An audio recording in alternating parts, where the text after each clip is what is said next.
come on YouTube. YouTube is where I can engage with you. If you want to ask a direct question, it'll be a little bit more easier for me, but you're welcome to stay where you are. Thank you for the likes, everybody. The likes helps the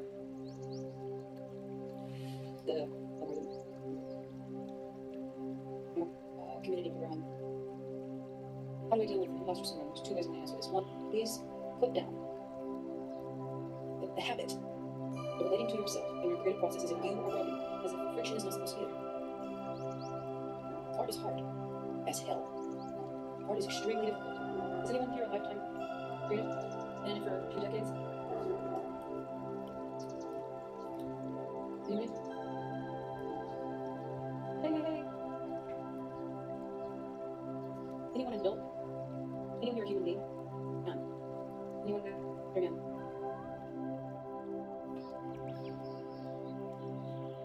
TikTok chat is frying you guys in terms of engagement. I'm just gonna say that. It's usually not the case. Art is hard, as life is hard. Anyone remember being a kid, one, and being so mad at your parents for, aside from the things that they did to us, I think most of us basically were raised by wild animals. Outside of that stuff, which I know is not like most of us, the mistakes our parents make. Outside of that, you remember being a kid and being like, my mom is so stressed out. Almost at every stage of my life, up until recently, thinking that as long as I get over this hump, I'll be in the clear. As soon as I make it to 4th grade, as soon as my mom gets rid of my bedtime, as soon as I get to high school, as soon as I get to college, as soon as I get a job. And what's the theme? These are economic milestones. Dangled in front of us, like a carrot. As soon as you get here, everything will be better. And then you get there. Talk about it. How was the math test? Don't want to talk about it. You need to talk to somebody. I talked to my class-based therapist. Can't afford it. But still, don't want to talk about it. Another way I want to answer this question. But just to hammer that home, you relate to your fear entirely too much. You relate to your fear entirely too much. Thank you guys for the likes and the follows and the subscribes. I've got a gift goal here. I think it's on mine. It's in Mexican pesos. So 50 Mexican pesos is $5 US. Your support means the world to me. You relate to your fear entirely too much. And it makes me sad. It upsets me. It frustrates me. Answering your questions on YouTube Live, although YouTube is pretty quiet, so I might have to pivot that. But I really want you to stop relating to yourself as if you're broken. This idea, imposter, someone on the internet told you that you have a syndrome, and you believed it.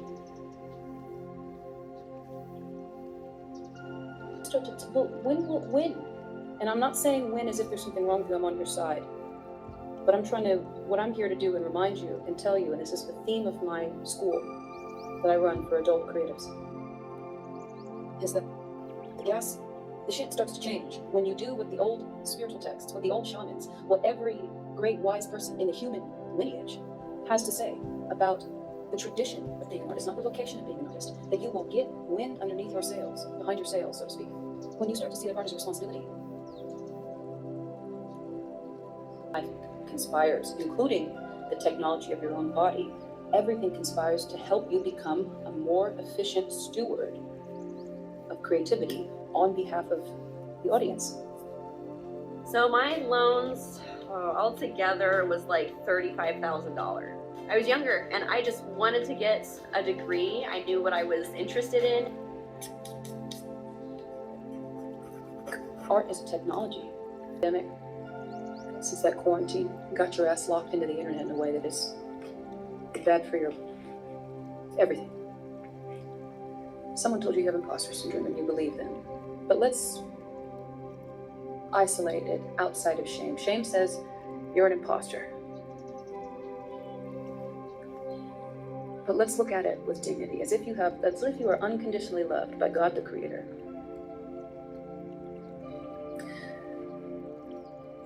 One way to look at this with dignity and unconditional love and tell, you're a writer, for example. Do you have a body of work that is published? That's one question. Do you have a good editor that you trust? Do you have that relationship locked in? Tell me if you're a writer as an example in this imposter syndrome. Tell me your 10 favorite novels.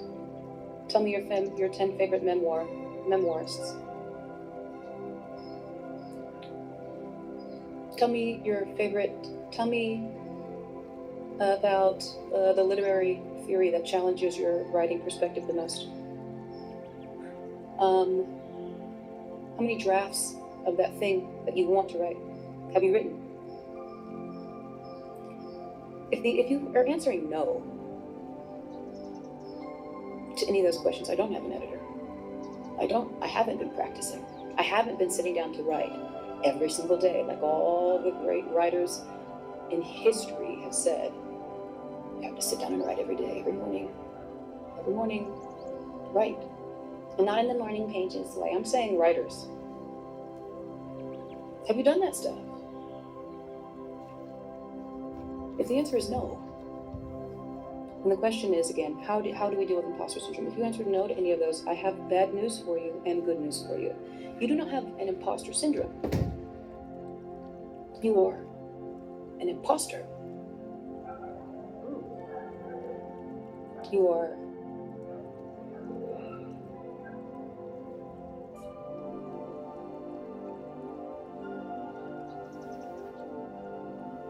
you're an imposter. Have you taken enough responsibility for your craft, which includes taking responsibility for your flaws, for your blind spots, for your horse shit, for your terrible writing style, for the mistakes that you continue to make, for the time that you waste numbing out or doing other things, doubting yourself, shaming yourself into paralysis, and calling that self-interrogation. If you are doing that, you're an imposter. Now, how do you get out of that? Did that hit anyone hard? Thank you for the likes, guys. Keep them coming. It helps me a lot. Did that hit? How do you deal with imposter syndrome? Anyone ever told you yet that you are an imposter?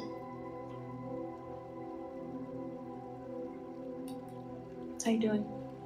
Thank you for being here, guys. Hey, Jess, I see you. Okay, wow. Thank you, the unconditionally loving God who only wishes to help me create. Jeez, thank you for letting me know. Wow, okay, damn. That's a little, okay, so it's on me.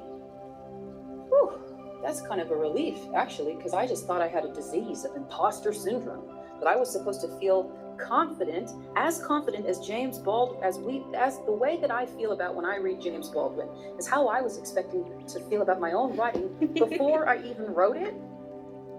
How the fuck does that work? As a side note, related to imposter syndrome, perhaps this is related to some of you, for some of you. Thank you, Lily.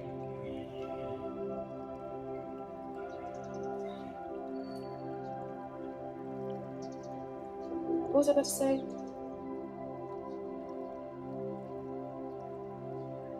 Right. Confidence. If you please let me see if this tracks for anyone. Maybe it's not gonna hit all of you. There's 27 of you on YouTube. There's 54 of you here. I would love some more, so keep the likes coming, guys. Thank you so much. Means a lot.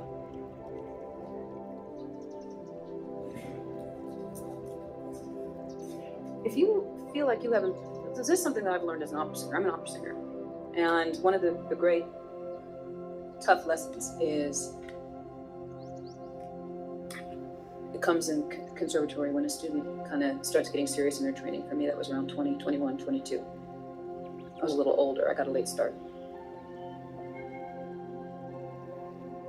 And there comes a day, a moment in your journey as a young student, practicing every day, taking lessons, learning all the stuff about classical singing. There comes a moment when you realize, shit, I love singing, and I've loved singing my whole life since I was a kid. I love going to theater, I love choir, I love listening to beautiful voices, I love singing, I love hearing a beautiful voice, I'm a singer. And then you start to get into this aspect of your own voice and taking this seriously as your own art, as your own vocation, as your own aesthetic, artistic, athletic practice. Down and listen to it. And then every single time you're shocked, because what you hear on the recording is not what you hear in your ear. When I'm performing, I cannot hear myself. If I try to listen to myself, I can hear a partial of it, a distorted version of it. But I can't actually hear what you hear. Right now, I can't, what I process as the sound of my voice is completely different than what you hear.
What?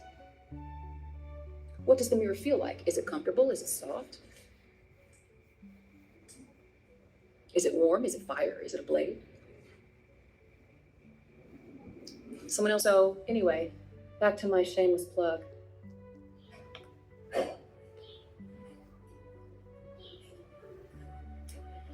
Summer school starts June 15th. It is, module 1 is getting clear on the high vision of your art, writing an artist statement, and understanding who your audience is for real in a very rigorous, mature way. Takes people who go through my villain challenge, it takes me about 2 weeks to figure out what it is. And it's a very satisfying experience. The next module is about the body. It's a huge pillar of my work. I have a video on this on YouTube, a longer video. It's about 30 minutes. It's called, a big pillar of my work is called, a project is called the Body of Work. Hungry Root is here, and I needed it because my fridge is super empty. I'm gonna open the box. That's the exciting part. Hungry Root came through. And my refrigerator is packed.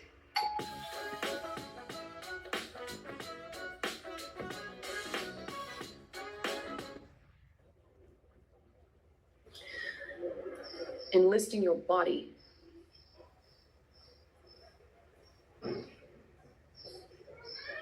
in your creativity. A lot of you are stuck. Raise your hand if you're stuck in your art and your body feels like shit right now. I'm stuck in my art. So here's you. Here's you right now. Oh, ye of little faith. Oh, ye of insisting that God is not real. How's that working? Here's you. Man, I'm stuck in my art. Must be something wrong with me. Man, my body is literally physically stiff and feels like shit. Must be something wrong with me.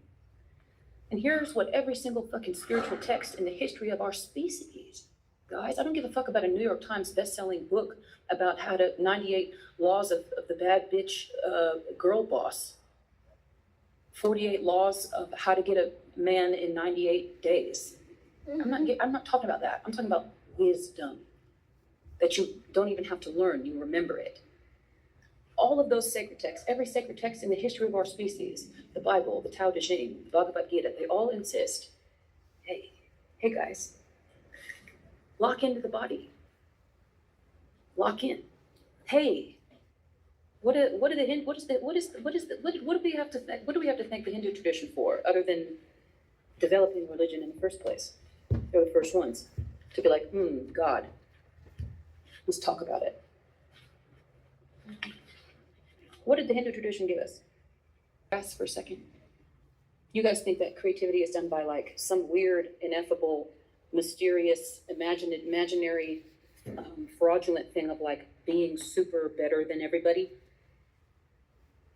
Being gifted? Being the special child? Being better? Creativity is done by the body.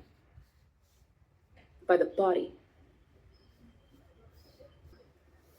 Is it making sense yet, or just need me to keep going? The body is asking, am I safe?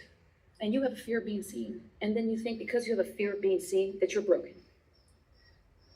Just as a singular data point about the intricacy of the body and its involvement in creativity, that its primary objective is to support your creativity. Every system in your body, not blinking, your skin serves a function of your creativity. Is the part of your thyroid, I think thyroid in Greek means shield. Tending to your thyroid health is going to support that sensation that you call fear of being seen. This is your shield.